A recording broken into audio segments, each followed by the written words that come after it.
بسم اللہ الرحمن الرحیم۔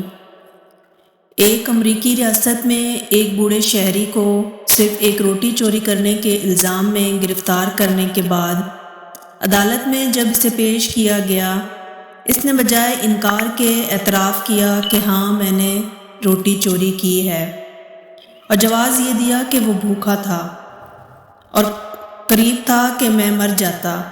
جج کہنے لگا، تم اعتراف کر رہے ہو کہ تم چور ہو، میں تمہیں $10 جرمانے کی سزا سناتا ہوں، اور میں جانتا ہوں کہ تمہارے پاس یہ رقم نہیں ہے، اسی لیے تو تم نے روٹی چوری کی ہے، لہٰذا میں تمہاری طرف سے یہ جرمانہ اپنی جیب سے ادا کرتا ہوں۔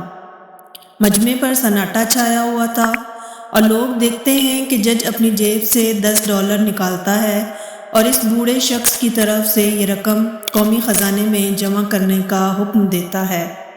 پھر جج کھڑا ہوتا ہے اور حاضرین کو مخاطب کر کے کہتا ہے، میں تمام حاضرین کو $10 جرمانے کی سزا سناتا ہوں، اس لیے کہ تم ایک ایسے ملک میں رہتے ہو جہاں ایک غریب کو پیٹ بھرنے کے لیے روٹی چوری کرنا پڑی۔ اس مجلس میں $480 اکٹھے ہوئے اور جج نے وہ رقم بوڑھے شہری یعنی جو مجرم تھا اس کو دے دی۔ امید ہے کہ آپ کو ہماری یہ ویڈیو بھی پسند آئی ہوگی۔ ویڈیو پسند آئی ہو تو سب سے پہلے اس کو لائک اور شیئر کر دیں، اور کمنٹ سیکشن میں اپنی رائے کا اظہار کرنا مت بھولیے گا۔ مزید اس قسم کی ویڈیو دیکھنے کے لیے ہمارا چینل سبسکرائب کریں۔ نیکسٹ ویڈیو میں آنے تک کے لیے اللہ حافظ۔